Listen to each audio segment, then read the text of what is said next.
الحمدللہ رب العالمین والصلاة والسلام علی سید المرسلین اما بعد فاعوذ باللہ من الشیطان الرجیم بسم اللہ الرحمن الرحیم۔ آج الحمدللہ دوسرا رمضان مبارک ہمارے سروں پر سایہ فگن ہے اور اپنی رحمتیں برکتیں لٹا رہا ہے۔ ہم رمضان مبارک کی اہمیت اور اس کی فضیلت کے بارے میں پڑھ رہے تھے۔ آج کی ہماری رمضان مبارک کی جو مبارک ساعتیں ہیں، مبارک گھڑیاں ہیں اور رمضان مبارک کے جو اہم واقعات ہیں، اس بارے میں انشاءاللہ ہم گفتگو کریں گے۔ ماہ رمضان بے شمار فضائل رکھتا ہے۔ ماہ رمضان کے آتے ہی آسمانوں کے دروازے کھول دیے جاتے ہیں۔ ماہ رمضان کے آتے ہی جنت کے دروازے کھول دیے جاتے ہیں۔ ماہ رمضان کے آتے ہی رحمت کے دروازے کھول دیے جاتے ہیں۔ ماہ رمضان کے آتے ہی جہنم کے دروازے بند کر دیے جاتے ہیں۔ ماہ رمضان کے آتے ہی شیاطین زنجیروں میں جکڑ دیے جاتے ہیں، اور ماہ رمضان کے آتے ہی ہر رات 60,000 گناہوں کا اور گناہ گاروں کے گناہوں کو معاف کیا جاتا ہے۔ ماہ رمضان کے آتے ہی رحمتیں اور برکتیں برسنا شروع ہو جاتی ہیں۔ ماہ رمضان کے آتے ہی برکتوں کا نزول ہونا شروع ہو جاتا ہے۔ اللہ تبارک و تعالی نے اس ماہ مبارک کی آتے ہی اپنی نعمتیں، برکتیں، رحمتوں کی بارشیں نازل فرما دیتا ہے، اور گناہ گاروں کے لیے یہ مہینہ ذریعہ نجات اور باعث بلندی و درجات کا مہینہ ہے۔ گناہ گاروں کے لیے اس ماہ کے آتے ہی جنت کی آسانیاں ہو جاتی ہیں، اور گناہ گار جب بخشش کی طلب کرتے ہیں تو اللہ تبارک و تعالیٰ ان کو نجات عطا فرماتا ہے۔ اللہ تبارک و تعالیٰ نے سدرۃ المنتہا کے نیچے ایک فرشتہ پیدا کیا ہے۔ اس کے قدر کی لمبائی 1000 برس کی مسافت ہے۔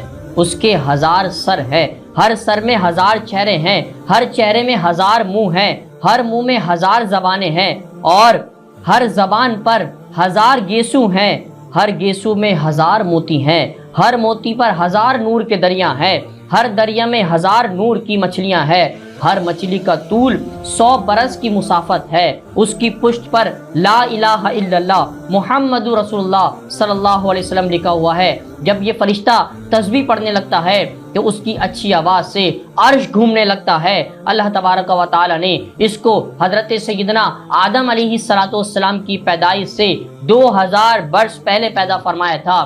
شب معراج حضور نبی مکرم رسول اللہ صلی اللہ علیہ وسلم نے اس فرشتے کو دیکھ کر سلام کیا تو اس نے جواب دیتے ہوئے دونوں سبز پر پھیلا دیے، اور اس فرشتوں کو دیکھ کر جس سے زمین و آسمان بھر گئے، حضور اکرم صلی اللہ علیہ وسلم کی تعظیم کی اور آپ کے دونوں ابروؤں کے درمیان بوسہ دیا اور کہنے لگا، یا رسول اللہ صلی اللہ علیہ وسلم، آپ کو مبارک ہو کہ اللہ تبارک و تعالی نے آپ کی امت کو رمضان المبارک کی برکت سے بخش دیا ہے۔ رمضان المبارک کے کچھ اہم واقعات ہیں۔ یکم رمضان المبارک کو جنت کے دروازے کھول دیے جاتے ہیں اور دوزخ کے دروازے بند کر دیے جاتے ہیں۔ 3 رمضان المبارک کو حضرت ابراہیم علیہ السلام پر صحائف نازل ہوئے۔ 4 رمضان المبارک کو حضرت موسیٰ علیہ نبی جینا علیہ السلام پر توریت نازل کی گئی، اور 18 رمضان المبارک کو حضرت داؤد علیہ السلام پر زبور نازل کی گئی، اور 13 رمضان المبارک کو حضرت عیسیٰ علیہ السلام پر انجیل نازل کی گئی، اور 27 رمضان المبارک کو حضرت محمد مصطفیٰ صلی اللہ تعالیٰ علیہ وآلہ وسلم پر قرآن نازل کیا گیا، اور 10 رمضان المبارک کو مکہ مکرمہ فتح کیا گیا، اور 17 رمضان المبارک کو جنگ بدر میں فرشتوں کے ذریعے مسلمانوں کو فتح حاصل ہوئی، اور اس کے بعد 3 رمضان المبارک کو ام المومنین سیدہ ام سلمہ رضی اللہ تعالیٰ عنہ کا وصال ہوا۔ 25 رمضان المبارک کو سیدہ ام کلثوم رضی اللہ تعالیٰ عنہا کا وصال ہوا۔ 3 رمضان المبارک کو سیدہ فاطمہ الزہرا سلام اللہ علیہا کا وصال ہوا۔ 21 رمضان المبارک کو سیدنا مولا کائنات شیر خدا سیدنا حضرت مولا کائنات حضرت علی رضی اللہ تعالیٰ عنہ کی شہادت ہوئی۔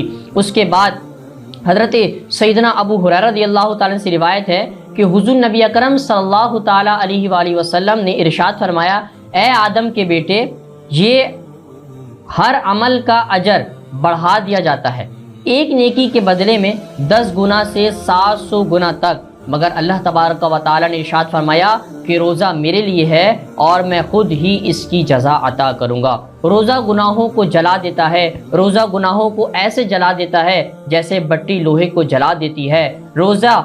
روزے کی جزا معین نہیں ہے، کیونکہ وہ اللہ تبارک و تعالیٰ نے خود عطا کرنی ہے۔ روزہ روحانیت کی بلندی کا درجہ ہے، اور روزہ خوشنودی الہی کا ذریعہ ہے۔ روزہ حسن اعمال ہے، روزہ گناہوں سے بچنے کی ڈھال ہے، روزہ فرمان الہی کی تکمیل ہے، روزہ تقوی و نیکی کی دلیل ہے، میرا مالک میری سن رہا ہے فگا۔